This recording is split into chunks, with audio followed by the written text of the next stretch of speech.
In the description of this video, you should find a link to Google Drive to the starter project inventory system zip file, which contains the project that you can import to Unity. Simply unpack the zip archive into a separate folder, add it to your Unity hub, and you should be able to open it up using Unity 2021.2.7f or the newer version.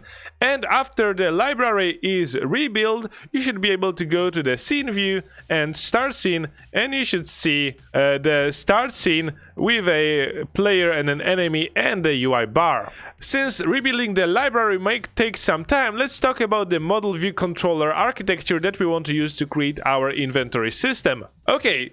So the inventory system itself is just a custom data structure. We are going to create a custom script for it, as well as the scripts for the items, but basically this will be a lot of coding and this will not be very visual, but this will help us to store and persist the data about what our player has in its inventory. And of course we can reuse it for our NPCs. Now, for our player to interact with our inventory system, we need to create some sort of a UI to display the inventory to allow our player to interact with those items.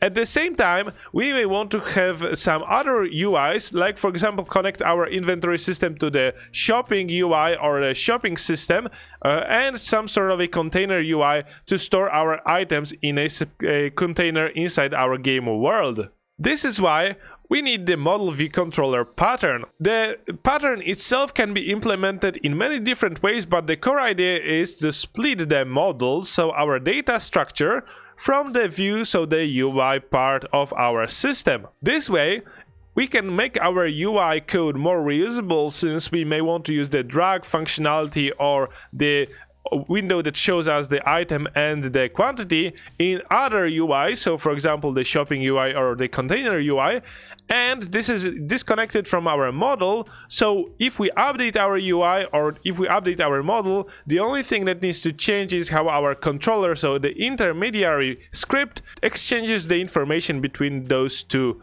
Now, in the next video, we are going to start by creating the UI part of the inventory system, since it is much easier to test when we create it, as well as when we create our data structure. It will be much easier to test the data structure itself. Now, every script that we will write for this tutorial will be available on GitHub. The link will be in every video in the description. Also, I will be posting my project as a zip file after each part of this tutorial for my Patreon, so you can more easily find any issues in your own projects when following this tutorial. Okay, see you in the next video.